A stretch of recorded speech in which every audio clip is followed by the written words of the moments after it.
whatever. I hate we didn't get to go to Buster this weekend.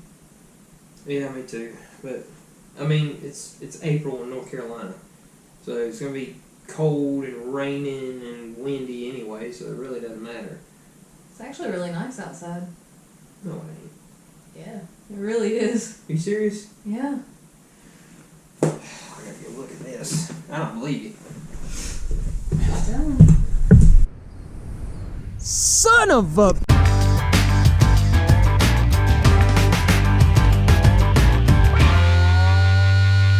Okay, so we're back out here with the Itty Bitty quad. That's the name we finally decided on. We're gonna go with just Itty Bitty. We're gonna be making the new shock mounts for the front, as well as finishing up the rear swing arm, and hopefully by the end of the day we're gonna have this thing on the ground rocking and rolling. So that being said, let's get after it. I've got to make a new shock mount. The existing ones on these swing arms are not going to work with these shocks. One, these shocks are too short, and if I did run a shock all the way out here, it'd be too steep of an angle coming off the frame, and the ride would be really soft. I'm trying to keep the front end off the ground as much as possible. So what I'm going to do is I'm going to have to cut and notch a piece of square tubing to go in between these rails. I don't know if you can see that. Go in between these rails right here and put a shock mount for the end of this on it, figure out where it needs to be, and weld it in place. So first off, I got to cut this shock mount out.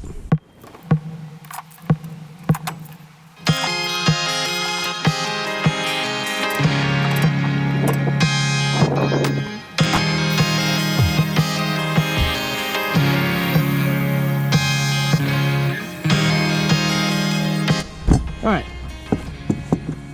here's my shock mounts. What I did, really all it was just cut a notch here and then cut it at a 90 right here. So you got this little tongue sticking up, and I tried rounding it up a little bit with my angle grinder. As you can tell, I didn't do a very good job of it, but it fits. That's all I'm worried about. Got our swing arm, there's your shock hanging down. Or not swing arm, excuse me. Got our A arm, shock laying down. There it is. And then I can slide it wherever I need to put it to get it lined up. So, do one more of those, and then we can start mounting some shocks. Alright, so here's what I got as far as a shock mount. It's quick and dirty. Basically all I did was notch out those pieces like I showed you earlier. Got these right here. This, I'm having to use pliers because I just finished welding this, so it's hotter than 40 hells. So, yeah, took some more square tubing. Turn this around a little bit.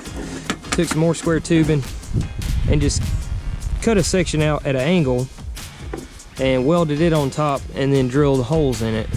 So the shock will slide down through here. Bolt will run through there. This is going to mount to the swing arm.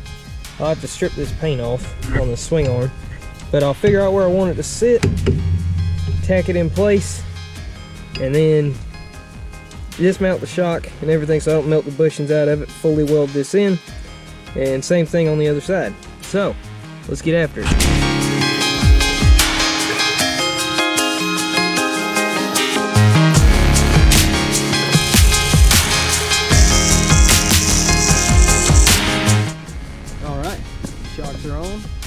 And they're mounted.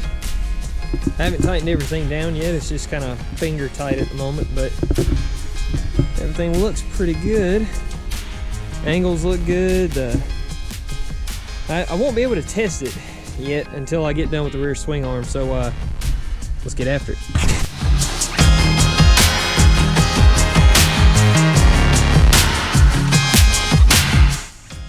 Alright, so now what I'm doing is I'm going to be putting in a cross brace to tie my swing arm together, so this will all move as one piece instead of trying to flip-flop back and forth. So what I'm doing now is just making sure everything's square, and once I get that tacked in, I'll probably do another one, but I've got to mock it up and make sure that it's not going to be in the way of the chain coming off the engine, because if it's slapping the chain or the chain slapping the swing arm, that's just going to cause more problems than I'm willing to deal with. So first things first, let's get this squared up, get it tacked in, then we'll mock it up on the actual frame and go from there.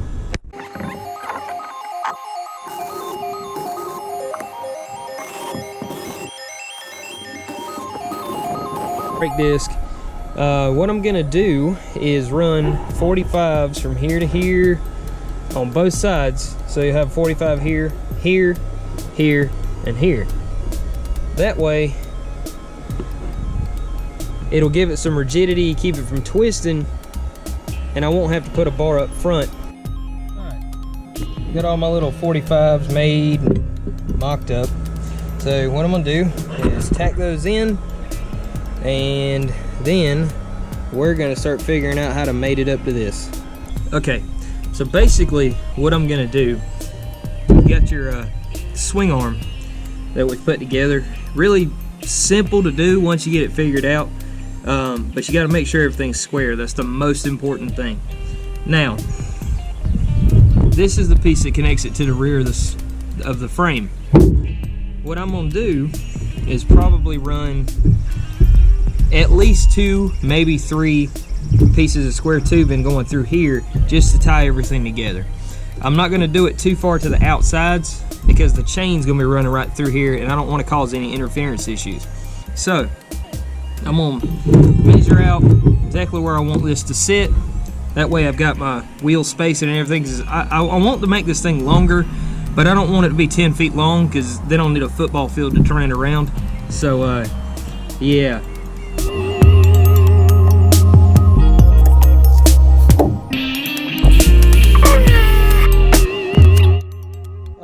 Pretty much this is what I got.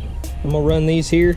I'm gonna do some 45s in these corners as well as these outside corners right here just to reinforce everything, stiffen it up real good, and then we'll be on to, we'll tack it, then we're gonna mock it up to the frame.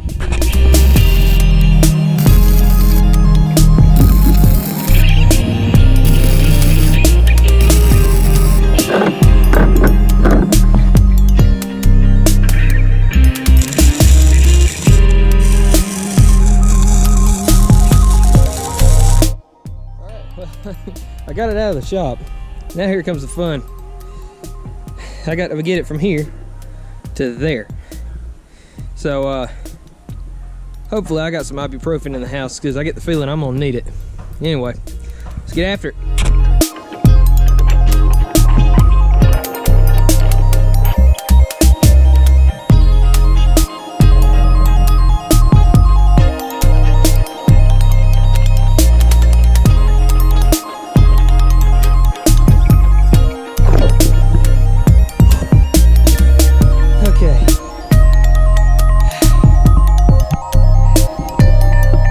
Think we should go ahead and put wheels and tires on her?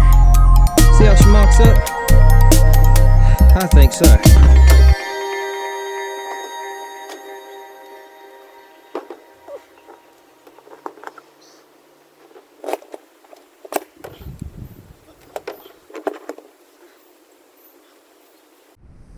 All right, everything looks good and square. So what I'm gonna do is take the swing arm back off of there. I'll finish making all those little gussets that I want to put in, and gonna have to figure out something for a shock mount. I'm thinking maybe just a piece of plate right across here or towards the back here for the shock to actually come down to, and then should be just about ready to rock and roll. Let's get after it. Okay, so here's what I got. I cut out these 2 pieces here. The more I look at it, the more I don't like the way one thing looks, and it's this right here. So what I'm probably gonna do is actually cut it off right in here and just put a bar going up this way, just level it out and take these, I guess, horns off of it, because I really don't like the way they look. It just seems kind of, I don't know, it just looks goofy. So I'm gonna cut these right here, just put another piece of square tube right here just to close it in, and obviously match the angles on it. But yeah, That way it'll just be coming back like this and then go back. I think it'll clean it up some.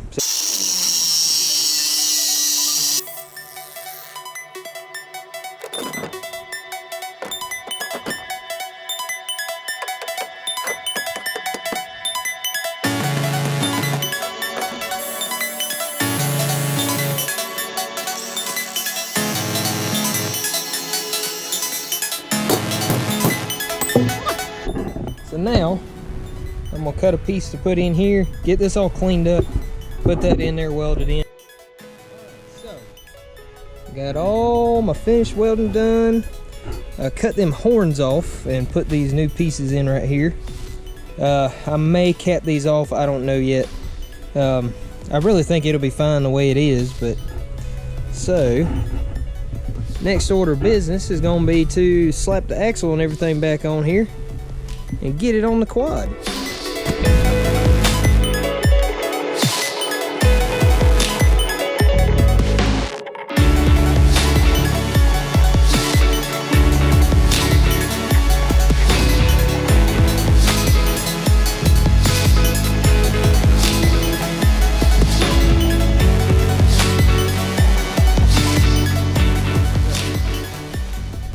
We're gonna be working on putting some tie rods in.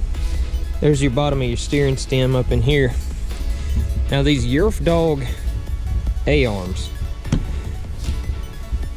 this is your spot to tie in your tie rods. Now, if you see, Yerf Dog spindle,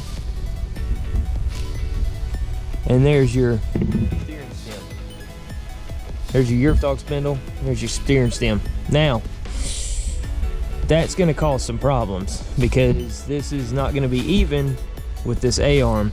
You'll get a lot of things like bump steer and stuff like that. So what I'm going to do is actually take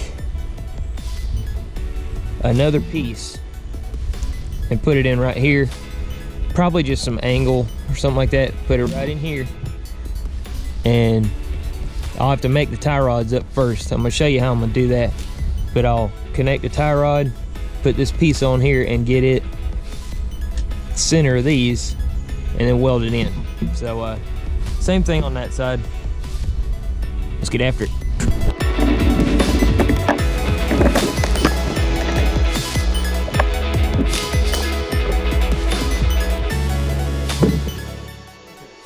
So I've got the ends of these tie rods that I cut. I got this all cleaned up, and basically what I'm going to do is I'm going to use this section of tube just like this. Obviously I'm going to have to cut it down to length. These are going to be some long tie rods otherwise. And all I'm going to do is slide these in like so, and obviously drill some holes in it so I can plug weld it, and then weld the ends and cut this to length. Do the same thing on the other side. Keep in mind, one side of these is reverse threaded. You do not want to get that mixed up because adjusting your steering will be a gigantic pain in the ass. So, alright, so now I've got the new spindle brackets made. Just real simple. It's just 1-inch angle iron with a hole drilled in it to match the size of the tie rod. I got one side of it cleaned up and this edge, and what I did was I measured between each one of these ball joints, the center of each ball joint, and then scribe that line for the center of it right there. So all I got to do is mount that right there and tack it in.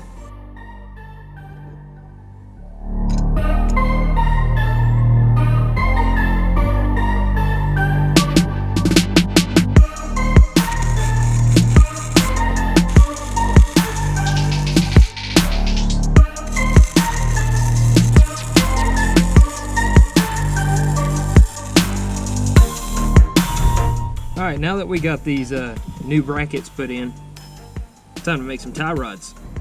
Okay, we got the tie rods installed, so next thing is, and I already measured this one out, cut a piece of tube. Take a piece of tube and just drill straight through it on both ends. slide it over like this. Make sure you've got it pretty centered. And you see those holes right there, you can use that to weld through it to make sure it doesn't, if you just weld on the ends and the welds break, this will pop off and you're gonna have a bad time. So we'll get this welded up. We'll do the same thing on the other one.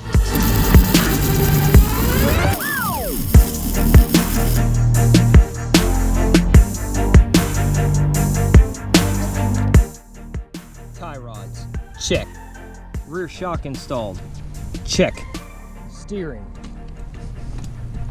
check. All right, so as you can see, Itty Bitty is back on the ground. The only problem is the suspension is clapped. I want y'all to look at this. Look at how much sag this thing has. This is an air shock in the back, and I could probably dial it in, but I still don't think it's going to hold up. The front's even worse.